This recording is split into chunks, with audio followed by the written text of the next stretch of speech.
کہ according to قرآن یہ کہا جاتا ہے کہ جب قیامت کا دن آئے گا تو اس وقت اللہ جب سب کو پھر سے اٹھائیں گے تو کہا جائے گا کہ اپنی قبروں سے اٹھو. تو ہم ہندوؤں کا کیا ہوگا، کیونکہ ہماری تو کوئی قبر نہیں ہوتی. بھائی صاحب کا سوال ہے کہ وہ کہتے ہیں کہ قیامت کے دن جب اللہ تعالیٰ واپس سے ہمیں دوسری زندگی دیں گے تو کہیں گے اپنے قبروں سے اٹھو. ہندو بھائی صاحب پوچھے کہ ہندو لوگ تو قبر میں دفنائے نہیں جاتے، ہندو بچے دفنائے جاتے نا. ہندو بچے ہندو مذہب میں چھوٹا بچہ ہے اس کو جلایا نہیں جاتا، اس کو دفنایا جاتا ہے. پھر بھی کئی مسلمان ہیں جو ڈوب کے مرتے، جو جل کے مرتے، ان کو بھی دفنایا نہیں جاتا ہے، جن کی ہمیں ملتی نہیں. یہ جب اللہ تعالیٰ کہیں گے کہ پھر سے ہم زندگی دیں گے، ضرور نہیں کہ آپ قبر میں سے لے آ جائیں گے. جو بھی انسان مر چکا ہے اس کے نئی زندگی دی جائیں گے. قرآن مجید میں اللہ تعالیٰ فرماتا ہے کہ اللہ اس میں جان ڈالیں گے، پھر موت دیں گے، پھر سے جان ڈالیں گے. تو اللہ جان ڈالیں گا، چاہے وہ قبر میں ہے، چاہے جلایا گیا ہے، چاہے ڈوب گیا ہے، جو بھی حالت میں ہے اللہ اس انسان میں پھر سے جان ڈالیں گے.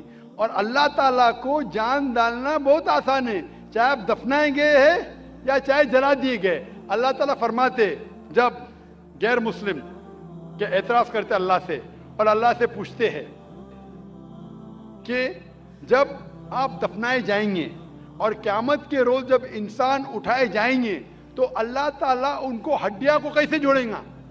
جیسے آپ پوچھ رہے نا اللہ تعالیٰ جو قبر میں ان کو اٹھائیں گا، ہم قبر تو نہیں گئے. تو لوگ پوچھتے ہیں، قرآن مجید میں کا ذکر ہے سورہ قیام میں سورہ نمبر 75 آیت نمبر 3-4 میں کہ اللہ تعالیٰ ہڈیاں کو کیسے جوڑیں گا.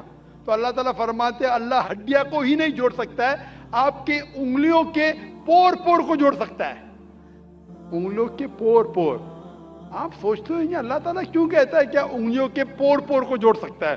آج کی سائنس یہ کہتی ہے، سر فرانسس گولڈن ایک سائنٹسٹ ہے جو سن 1880 میں ایک ڈسکوری کیے کہ فنگر پرنٹنگ میتھڈ کہ دو انسان کروڑوں لوگوں میں بھی ان کے فنگر پرنٹ یکساں نہیں ہو سکتے. تو اللہ تعالیٰ فرماتے ہڈیوں کو تو چھوڑو، میں آپ کے انگلیوں کے پور پور کو اکٹھا کر سکتا ہوں اور ہو بہو ویسے پیدا کر سکتا ہوں. تو اللہ کے لیے پھر سے جان ڈالنا بہت آسان ہے، چاہے وہ انسان دفنایا گیا ہے یا جلایا دیا گیا ہے یا ڈوب کے مرا ہے. اللہ کو پھر سے جان ڈالنے میں، چاہے وہ مسلمان مرا یا ہندو مرا یا عیسائی مرا، اللہ کو جان ڈالنے میں بہت آسان ہے، کن فیکن. اور پھر سے ہمیں نئی زندگی دی جائیں گی اور پھر حساب کتاب کیا جائے گا. اور حساب کتاب میں اگر آپ اللہ کے احکامات پہ عمل کیے تو انشاءاللہ آپ جنت میں جائیں گے، اس دنیا کے امتحان میں سفلتا پائیں گے. لیکن اگر ان کے احکامات پہ آپ نے نہیں چلے، ان کے مطابق نئی زندگی بسر کرے تو آپ اس زندگی میں سفلتا نہیں پائیں گے. اسلام کہتا ہے کہ ایک ہی بار آدمی پیدا ہوتا ہے، ایک ہی بار مرتا ہے اور بعد میں قیامت ہوتی ہے. لیکن آپ دیکھیں گے دنیا میں کہ کوئی بیرا منہ مطلب ڈیف اینڈ ڈم ہوتا ہے پیدا ہوتے ہی، بلائنڈ ہوتا ہے، ہینڈیکیپ ہوتا ہے جس کا پیر بھی نہیں رہتا ہے. اور تو ایسا کیوں ہے؟ اور دوسرا بات یہ بھی ہے کہ مرنے کا بھی طریقہ سب کا الگ الگ ہے.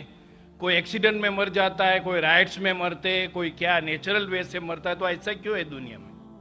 مہیش بھائی کا سوال ہے کہ اسلام میں ہم اس دنیا میں ایک بار آتے پھر مرتے، پھر قیامت پہ پھر سے اٹھائے جاتے، اس دنیا میں ایک بار آتے. تو ایسا کیوں کہ کوئی لوگ جو پیدا ہوتے ہیں، کوئی اپائش پیدا ہوتے، کس کی ٹانگ نے، کس کا ہاتھ نے، ایسا کیوں؟ کوئی لاچار پیدا ہوتے. قرآن مجید میں اللہ تعالیٰ فرماتے ہیں کہ آپ کے بچے، آپ کی بیویاں، آپ کی دولت آپ کے لیے فتنہ ہے، آپ کے لیے امتحان ہے. کیونکہ جنت میں جانے کے لیے ٹانگ ہونا ضروری نہیں ہے، جنت میں جانے کے لیے دولت ہونا ضروری نہیں. جنت میں جانے کے لیے یہ زندگی ہمارے لیے امتحان ہے، اللہ کے احکامات کے مطابق زندگی کو بسر کرنا چاہیے.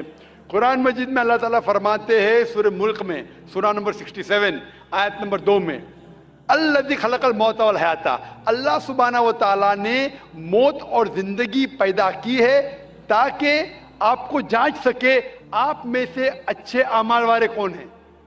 تو یہ زندگی ہمارے لیے ایک امتحان ہے. آپ کا اچھا سوال تھا کہ کیوں کچھ انسان پیدا ہوتے اپاہج, کوئی بیمار, کوئی اچھے صحت مند, کیوں؟ اس کی وجہ ہے کہ جب آپ ایگزامینیشن میں بیٹھتے ہیں, ہر سال ایگزامینیشن پیپر بدلتا ہے کہ نہیں؟ اگر آپ کہیں گے کہ ہر وقت پیپر سیم رہنا چاہیے تو ٹیسٹ کدھر, ایگزامینیشن کدھر؟ تو اللہ تعالیٰ کہتا ہے کہ جس طریقے سے آپ کو جو نعمت دی اس طریقے سے ایگزامینیشن اللہ تعالیٰ اس پیپر کو پرکھے گا. مثال کے طور پہ اگر ایگزامینیشن پیپر آسان ہے تو ٹیچر اس کو اسٹرکٹ طریقے سے جانچتا ہے. اگر پیپر مشکل ہے تو ایگزامنر اس کو آسانی سے جانچتا ہے. تو اسی طریقے سے اللہ تعالیٰ فرماتے قرآن مجید میں, آپ کے بچے, آپ کی فیملی, آپ کی دولت آپ کے لیے فتنہ ہے, ایک ٹیسٹ ہے. اللہ تعالیٰ ٹیسٹ کر رہا ہے اس بچے کے والدین کا. دیکھنا چاہتا ہے کہ اگر بچے کو پیدا کرتے اپاہج, یا بچہ جب پیدا ہوتا ہے دل کی بیماری کے ساتھ, وہ دیکھنا چاہتا ہے کہ پھر بھی اس کے والدین اللہ پہ ایمان لاتے کا نہیں. اور جتنا ڈیفیکلٹ ٹیسٹ اتنا بڑا ریوارڈ. آپ اگر ایک عام بی اے گریجویشن پاس کرتے ہیں تو آپ کا نام مہیش ہے, وہ مسٹر مہیش ہی رہے گا, بدلے گا نہیں. لیکن آپ اگر میڈیکل ایگزامینیشن پاس کرتے ہیں, MBBS پاس کرنے کے بعد آپ کے نام کے آگے لگ جائے گا ڈاکٹر, کیونکہ میڈیکل ایگزامینیشن پاس کرنا مشکل ہے. مشکل ایگزامینیشن پاس کرتے ریوارڈ بھی زیادہ ہے. تو اللہ تعالیٰ الگ لوگ کو ڈفرینٹ ایگزامینیشن میں ڈالتا ہے. کسی کو دولت دیتا ہے, کسی کو غریب بناتا ہے. جب دولت دیتا ہے وہ دیکھنا چاہتا ہے کہ دولت کے بعد یہ انسان زکوٰۃ دے رہا ہے کہ نہیں, خیرات کر رہا ہے کہ نہیں. وہ غریب انسان کو زکوٰۃ میں 100% مارکس مل چکے, غریب انسان کو زکوٰۃ ہی نہیں دینے کا. ہم بولتے ارے بیچارہ غریب ہے, اس کو 100% مارکس مل گئے. زکوٰۃ میں غریب کو 100 میں سے 100 ملتا ہے. وہ امیر ہے جو شاید تھوڑی زکوٰۃ دے گا تو اس کو 100 میں سے شاید 10 مارکس ملے, برابر زکوٰۃ دیں گا تو زیادہ مارکس ملیں گے. وہ غریب کو زکوٰۃ کے ٹیسٹ میں 100 میں سے 100 ملتا ہے, اس کو زکوٰۃ دینے کی ضرورت ہی نہیں. لیکن اس کو شاید دوسرا ٹیسٹ ہوگا, اس کو ٹیسٹ ہوگا. وہ غریب انسان ایک روم میں ہو سکتا ہے 10 لوگ رہ رہے, وہ حجاب کیسا کرتا ہے, برابر سے حجاب کر رہا ہے کہ وہ ٹیسٹ ہے. ہو سکتا ہے انسان امیر ہے, اس کا بیٹا جیسے اپنے اپاہج پیدا ہوتا ہے, تو اللہ تعالیٰ دیکھنا چاہتا ہے کہ اس امیر انسان کو میں نے دولت دی, عیش و آرام دیا, ابھی اس کے بچے کو اپاہج پیدا کرتا ہوں, دیکھنا چاہتا ہوں کہ یہ پھر بھی اپنے رب کی عبادت کرتا ہے کہ نہیں. جو آدمی کمزور ہے وہ بولیں گے ارے کیا یہ اللہ تعالیٰ, نعوذ باللہ, میرے لیے کیوں یہ مشکل پیش آتا ہے. جو سچا مومن رہے گا وہ کہیں گے الحمدللہ, فائدہ ہوگا تو بھی الحمدللہ, نقصان ہوگا پھر بھی الحمدللہ. یہ مومن کی جانچ ہے. تو یہ دولت, غریبی, صحت, اپاہج, دل کی بیماری, یہ ٹیسٹ ہے. اسی لیے ہمیں ان لوگوں کو دیکھنا چاہیے, ان لوگوں کو مت دیکھو جو آپ کے اوپر ہے. آپ ان لوگوں کو مت دیکھو جو آپ کے اوپر. میں کہہ رہا تھا نا, مثال دے رہا تھا, وہ گاؤں کا آدمی دیکھتا ہے گاڑی چاہیے, فلیٹ چاہیے, بنگلہ چاہیے, پھر سے گاؤں میں آ جاتا ہے. ان لوگوں کو دیکھو جو آپ کے نیچے ہے. اور ایک انگریزی میں کہاوت ہے جو میں اردو میں ترجمہ کروں گا. ایک شخص ہمیشہ روتا تھا کہ کیوں میرے پاس جوتی نہیں ہے, کیوں میرے پاس جوتی نہیں ہے. جب اس نے ایک انسان کو دیکھا جس کے پیر ہی نہیں تھے, اللہ سے شکایت کرتا تھا میرے پاس جوتیاں کیوں نہیں ہیں. جب اس نے انسان کو دیکھا جس کے پیر ہی نہیں تھے, وہ اللہ کا شکر ادا کم از کم میرے پیر تو ہے.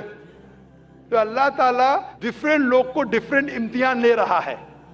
کس کو دولت, کس کو غربت, کس کو صحت, کس کو بیماری, جو بھی ہے. اگر آپ جس حالت میں ہیں, اگر اللہ ہمارے خالق کا کہنا مانتے ہیں تو اس دنیا میں سفلتا پائیں گے. یہ ہمارے لیے امتحان ہے دنیا. جس طریقے سے سورہ ملک میں کہا گیا ہے, سورہ نمبر 67 آیت نمبر 2, اللہ نے زندگی اور موت بنائی ہے جانچنے کے لیے آپ میں سے کون شخص اچھا ہے.